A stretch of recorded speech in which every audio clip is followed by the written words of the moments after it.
Hello there, very good evening and welcome to the News Tonight here on Rajya Sabha TV. I'm Tracy Shilshi and here, one stop here on the day's top stories that you'll be getting from India and across the world. I'll be getting all that in the next 30 minutes. Let's start with the headlines. Home Minister Rajnath Singh returns from Islamabad. The tense 24-hour visit ends with state-run Pakistani media blacking out his strong message on terror.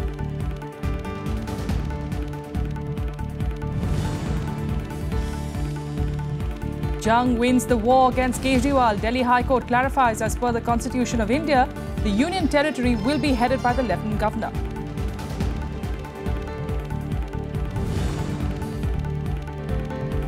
Nearly 7.2 crore Indians are drug addicts, says the Social Justice and Empowerment Minister Thawar Chand Gehlot in Rajya Sabha. Informs the upper house that the government is augmenting post-abuse treatment facilities in various states.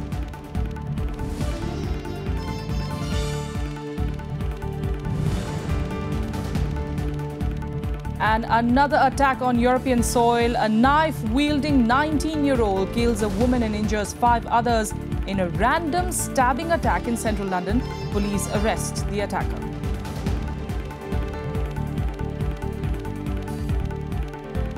Now, after Rajya Sabha passed the GST bill yesterday, the government today unveiled a detailed roadmap for the implementation of the historic tax regime with a target of 1st of April 2017 for the rollout of the goods and services tax. A day after the Rajya Sabha approved the historic Constitution Amendment Bill, paving way for a complete overhaul of the indirect tax regime in the country, Finance Minister Arun Jaitley praised the role of the state governments in making it possible. The role of the state governments was extremely positive. More and more state governments felt that this would help their revenues. We were accommodative of various views,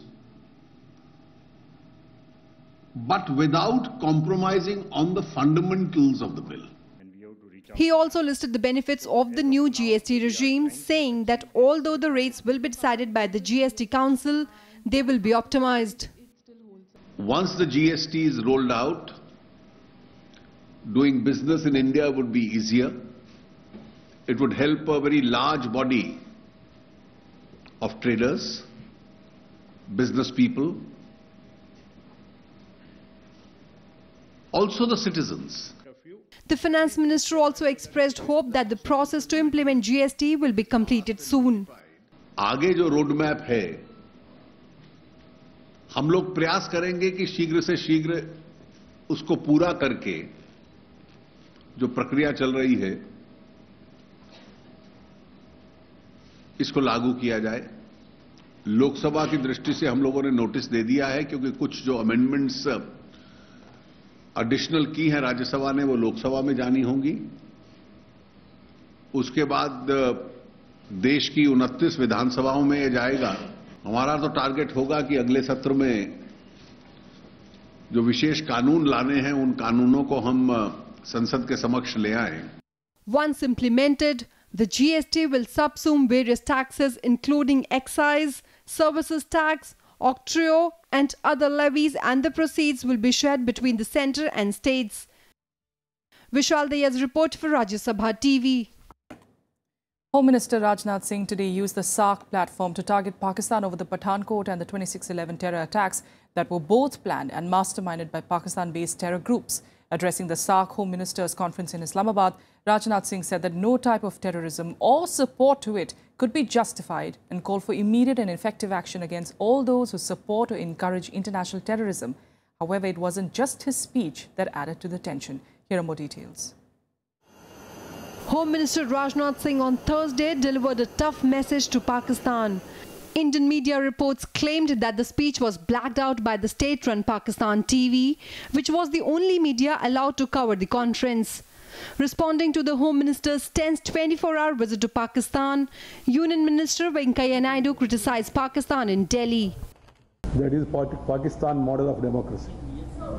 Pakistan model of democracy. In Islamabad, addressing reporters after the South Asian Association for Regional Cooperation Interior Affairs Secretary meeting, Home Secretary Rajiv Mehrishi informed that India will host the SAARC anti-terror meeting on September 22nd to 23rd. Bharat ने ये भी offer किया कि जो SAARC anti terrorism की जो बैठक होनी है amongst various anti terror forces of each country, उनकी बैठक 22-23 सितंबर को इंडिया में होगी और इसके लिए सभी देशों ने सहमति दी।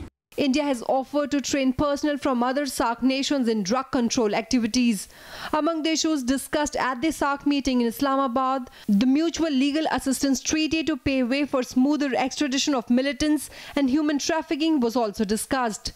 इसमें आम सहमति से कई विषयों पर चर्चा हुई, विशेषकर टेररिज्म के ऊपर, और टेररिज्म के अंदर भी विशेषकर SAARC terrorist offences monitoring desk और SAARC drug offences monitoring desk को शीघ्र से शीघ्र स्थापित करने में सभी देशों से निवेदन किया गया कि जिन देशों ने अभी तक इसके लिए सहमति नहीं दी है वे इसके लिए शीघ्र सहमति दें।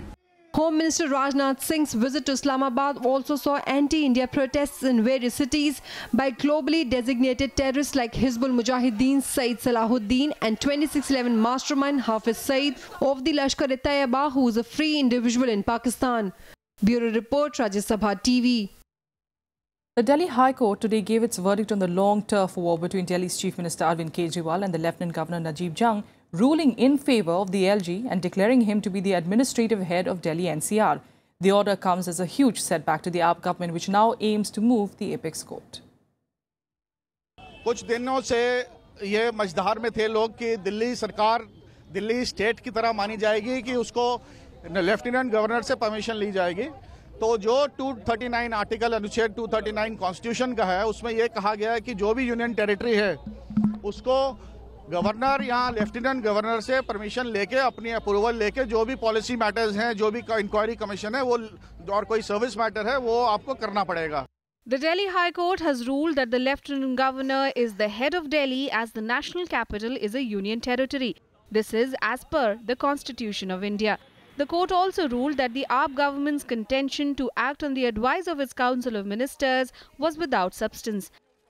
We in this office and my colleagues who are all around me have tried to stay with the Constitution in its spirit, in all the conventions that have been set over the years, to the letter and the ideology as perpetuated in the Constitution of India. Without the approval of LG, the cabinet or the Delhi government cannot pass any order.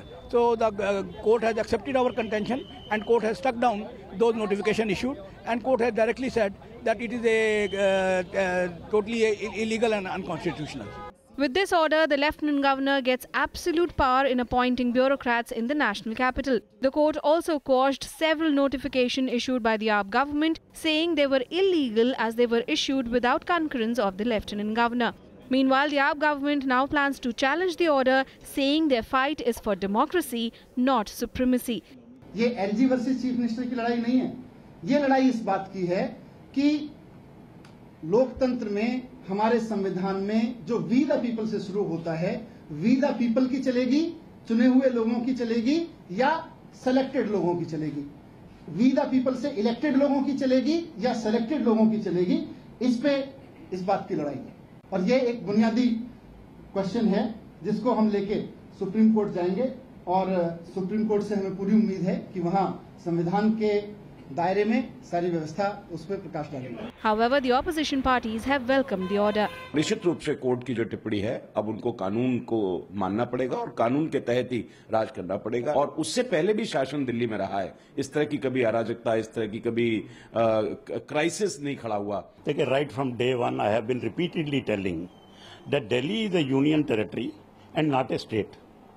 These people don't understand. They say we are state government, we are state government. There are 29 states in India and Delhi is not one of the states. So the position remains same that it is a union territory and there are 7 union territories, Delhi is one of them. The Delhi government had approached the court alleging that it was unable to function as most of its decisions were either annulled or changed by the union government at the behest of the Lieutenant Governor. Thursday's order came in response to that. Bureau Report, Rajya Sabha TV. And now to Rajya Sabha proceedings. Social Justice and Empowerment Minister Thawarchand Gehlot informed the upper house during a question hour today that an estimated 7.2 crore Indians are drug addicts.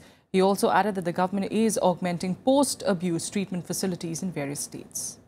Otherwise, it will not go on record. No. Responding to supplementaries during question hour, Social Justice and Empowerment Minister Thawarchand Gehlot apprised the upper house of the government's steps to fight drug abuse. These include the multi-pronged strategy to combat the menace involves social reintegration and awareness building about its ill effects. हमने इस विषय की गंभीरता को महसूस करते हुए पहले क्या हुआ है, अभी क्या करना चाहिए, नशा मुक्ति के लिए जो 2012 से नीति बनी हुई है उस नीति में और क्या किया जाना चाहिए, इन सब विषयों पर गंभीरता से विचार किया और ये पाया कि इसका डिटेल सर्वे होना चाहिए. Responding to another supplementary, HRD Minister Prakash Javadekar enumerated the government's initiatives to promote Urdu language. 1250 books council के तरफ से स्थापना यानी प्रकाशित किए गए, 2 मंथली मैगजीन चलाते हैं, उर्दू दुनिया और बच्चों की दुनिया और फ़क्र और तहकीक, और 223 मैन्यूस्क्रिप्ट्स को फाइनेंशियल असिस्टेंस देके छपवाया, फिर 553 किताबें, 57 जर्नल्स को बल्क परचेस में अप्रूव किया. Replying to another question, MOS HRD Mahendranath Pandey highlighted the government's efforts to develop Ranchi and Jamshedpur as educational centers. कि हमने उच्चतर शिक्षा अभियान के तहत उस राज्य को बहुत प्राथमिकता दी है. राज्य के आकलन के अनुसार प्रस्तुत परियोजना में 133 करोड़ रुपए केवल रांची एवं जमशेदपुर के ही आकलन को हमारी सरकार ने स्वीकार किया है और उस स्वीकारता के संदर्भ में हमने अप्रूव करके जो भी रिलीज है उसे जारी की है. Chief Minister of Telangana. Questions were also raised on the number of houses needed in Telangana by 2020 and taxpayer education in school syllabus. Priti Mishra's report for Rajya Sabha TV. External Affairs Minister Sushma Swaraj stated in Rajya Sabha on Thursday that the King of Saudi Arabia has assured all assistance to the thousands of Indian workers stuck in the Gulf Kingdom. Saudi Arabia is not only giving them free passage home, but is allowing them to seek re-employment in other companies. Across the political spectrum, members expressed gratitude to the Saudi administration and praised the minister's action on the crisis. During Zero Hour, External Affairs Minister Sushma Swaraj told the Rajya Sabha that Saudi Arabia has agreed to issue exit visas to jobless Indian workers and will send them back home at its own expense. Swaraj also said Saudi Arabia had agreed to provide free medical facility and food to the Indian workers stranded in camps. The Indian workers can also register their claims of unpaid salaries and other dues with the Labour Office of Saudi Arabia. जो बात हमने यहाँ कही थी, Saudi के शासकों ने उसका तुरंत संज्ञान लिया और स्वयं सऊदी नरेश यानी किंग ऑफ सऊदी अरब सलमान बिन अब्दुल अजीज साहब ने अपने अधिकारियों को ये निर्देश दिया कि 2 दिन के अंदर इस समस्या का समाधान हो जाना चाहिए. जनरल वीके सिंह वही हैं और इस पूरी सहमति पर अमली जामा पहनाने के बाद वो लौटेंगे. The House unanimously expressed gratitude and praised Swaraj's swift action. बहुत अच्छी बात है, खुशी की बात है और न सिर्फ भारत सरकार की तरफ से, भारत के पूरे सदन की तरफ से और भारत की जनता की तरफ से उनका आभार प्रकट करना चाहिए सऊदी अरेबिया का. A dip in oil prices had forced the Saudi government to slash spending since last year, straining local construction firms that rely on state contracts. Many companies are struggling to pay foreign workers and have laid off thousands, leaving them jobless and famished. Kriti Mishra's report for Rajya Sabha TV. The Congress alleged in Rajya Sabha today that the government was indulging in politics of vendetta and shutting central projects in Lok Sabha constituencies of the Congress President and the Congress Vice President. The government, however, vehemently denied the charges. Here are the details. Raising the issue during Zero Hour, Pramod Tiwari of the Congress said a branch of the Rajiv Gandhi Indian Institute of Information in Amethi had been shut down. He also alleged that the government was trying to shut down institutions named after Jawaharlal Nehru, Mahatma Gandhi, Indira Gandhi and Rajiv Gandhi. Leader of opposition Ghulam Nabi Azad also echoed Tiwari's remarks. कि आप कहते रहो कांग्रेस मुक्त भारत बनाओगे, पर आपकी कोशिश है जिन संस्थानों पे पंडित जवाहरलाल नेहरू, महात्मा गांधी, राजीव गांधी का नाम लिखा हुआ है, इंदिरा गांधी का नाम लिखा है, उन्हें आप बंद कर रहे हो। लाख कोशिश कर लो, लेकिन उनके त्याग और बलिदान को तुम इतिहास से निकाल नहीं पाओगे। हम पॉलिटिकली डिफर कर सकते हैं, सोच में कर सकते हैं, लेकिन जनता से बदले की भावना ना आपको करनी चाहिए ना हमको करनी चाहिए। Responding to the allegations, Union Minister Venkaiah Naidu clarified that the government did not have any vindictive agenda. As senior members have raised it, I will convey it to the concerned ministers and then they will definitely look into this. But I can assure the House that there is no question of taking any revenge. I also would like to, any government which comes into power, they will have their own schemes. That has been the practice. In another zero-hour mention, CPI's D. Raja raised the issue of student unrest in Pondicherry University. Union Minister Venkaiah Naidu, however, rejected the charges and objected to the analogy of JNU and Hyderabad University. There is a fear, there is unrest in the campus. I draw the attention of the House why this is happening. When the development happened in Hyderabad Central University, same design. ABVP raised the issue, authorities intervened. Jawaharlal Nehru University and Hyderabad University. What has happened? Hyderabad University Students Union Secretary, who belonged to SFI, he has resigned, alleging political interference. For what all happened? SFI nominee, who is the elected secretary of the Hyderabad University. And subsequently what has happened, everybody knows. And also, if people raise slogans for Afzal Guru, Yaqub Memon, and then Maqbul Bhatt, you want the government to simply keep quiet? BJP's Amar Shankar Sable raised the issue of manual scavenging. देश में आज भी मैला ढोने वाले हैं, यह हमारे लिए बहुत दुख की बात है। हमारे देश की राजधानी दिल्ली भी इससे अछूता नहीं है। Issues of stalled irrigation projects in Odisha and unilateral amendments in labour laws were also raised in the Rajya Sabha. Kriti Mishra's report for Rajya Sabha TV. In other news, Maharashtra government today ordered a judicial probe into the Mahar Bridge collapse tragedy. Meanwhile, 3 bodies were fished out from the swollen Savitri River, taking the death toll to 5. The tragedy took place late on Tuesday night when 2 state-run buses and other vehicles were swept away in the raging river waters after the Mumbai-Goa highway bridge collapsed in Maharashtra's Raigad district. 22 people were travelling in the 2 buses. Search operations are in full swing to find more bodies, even as rescue workers lowered a 300-kilogram magnet to trace the missing vehicles. Nearly 28 Marine Commandos, 100 NDRF personnel and 25 Coast Guard personnel were pressed into the search and rescue operations since yesterday. We'll keep an eye out on developments there, but here's a look at what else made news across the country and nationwide. A Hawk Advanced trainer jet today crashed in West Bengal soon after it took off from Air Force Station in West Midnapur due to a technical snag. Both pilots ejected safely though. A court of inquiry has been instituted into the crash. Another Hawk crashed at the spot last June after taking off from the Air Force Station.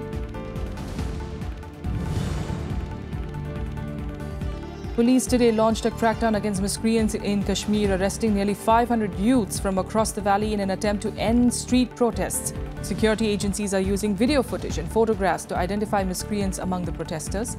The government's initial strategy to curb the protests by imposing curfew failed as more people are now taking onto the streets. The Gujarat High Court today quashed a state ordinance on 10% quota for economically backward classes among the unreserved category. It also said that the state government gave reservations without any study or scientific data. The state government will now move the Supreme Court against the order. Patidar agitation leader Hardik Patel welcomed the verdict and vowed to continue the stir for quota under OBC category. The High Court's order has come as a setback though to Gujarat government ahead of the leadership change.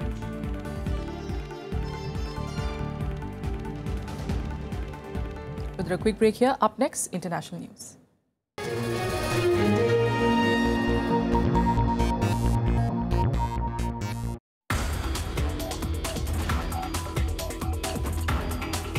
last 100 years, all of us got addicted to fossil fuels.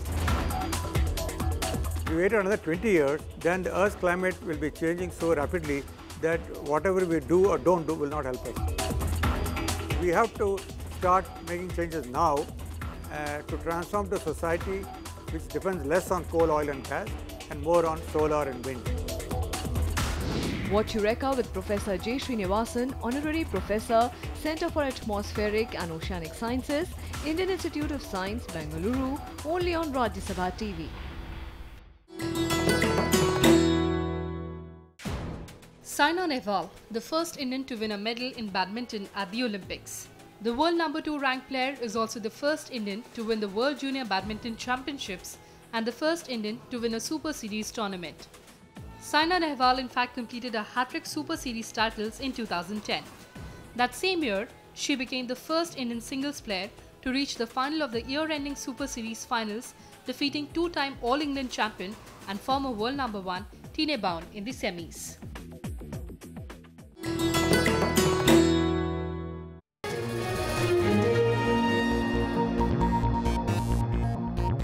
Welcome back. Let's get you international news now. And a woman was killed and 5 people were injured in a knife attack in central London.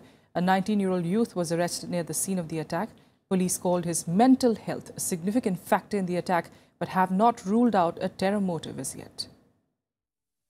In yet another attack on European soil, a woman was killed and 5 others injured by a man with a knife in central London. The police arrested the 19-year-old at Russell Square soon after the attack. A woman in her 60s died from her injuries at the scene, while the injured were taken to the hospital. Police were called just after 10:30 p.m. last night to reports of a man armed with a knife assaulting people at Russell Square, Camden. Armed officers arrived at the scene within 5 minutes. They discharged a taser whilst confronting and arresting the suspect. 6 people have been injured, including the one woman who sadly died at the scene, and the others have received various injuries. British police said the mental health of the attacker was a significant factor in the attack, but did not rule out terrorism as a motive. Early indications suggest that mental health is a significant factor in this case, and that is one major line of inquiry.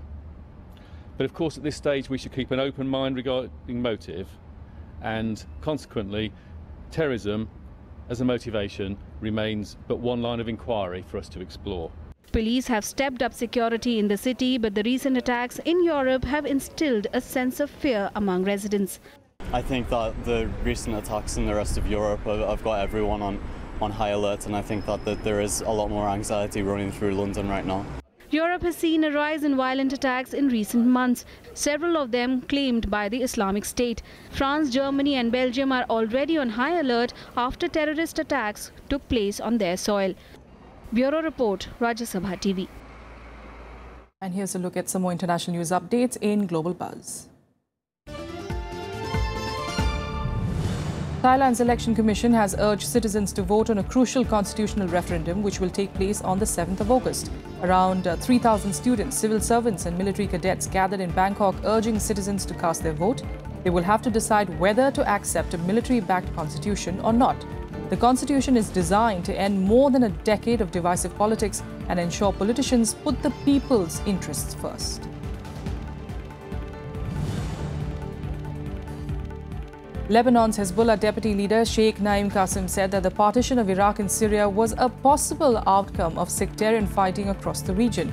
He also said that he saw no end to the war in Syria until the November presidential elections in the United States. He added that recapturing Aleppo remained an objective but was not an immediate goal.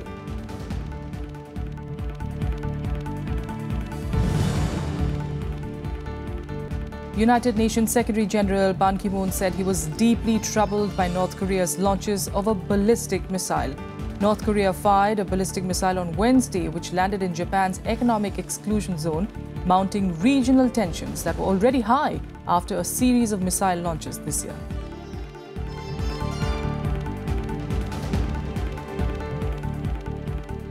And now let's change tracks, get you all the latest from the world of sports in Sports Beat.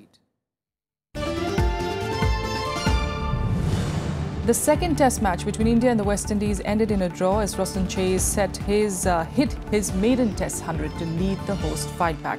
Chase scored an unbeaten 137 while skipper Jason Holder hit 64 not out to see off the last session of the match as West Indies made 388 for 6 in their second innings.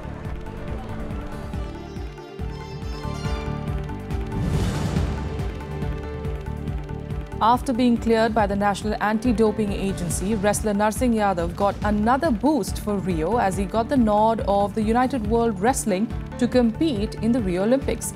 However, the 26-year-old would have to wait for the World Anti-Doping Agency's nod before boarding the flight to Rio. WADA had asked for Narsingh's case filed for a review.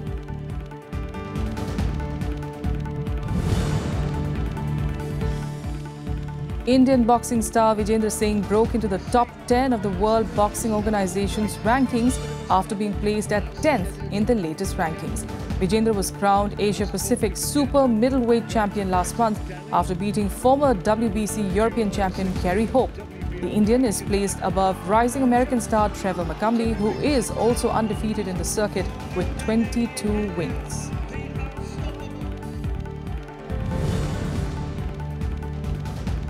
The International Olympic Committee agreed to add baseball, softball, karate, skateboard, climbing sports and surfing to the 2020 Tokyo Olympics. IOC President Thomas Bach said Tokyo 2020's balanced proposal fulfilled all of the goals of the Olympic agenda of 2020, recommendations that allowed more sports to be included.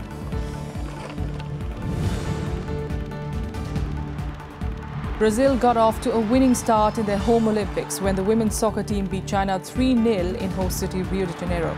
In another women's match, United States defeated New Zealand 2-0. Although the opening ceremony takes place on Friday, the soccer competition starts 2 days ahead of time.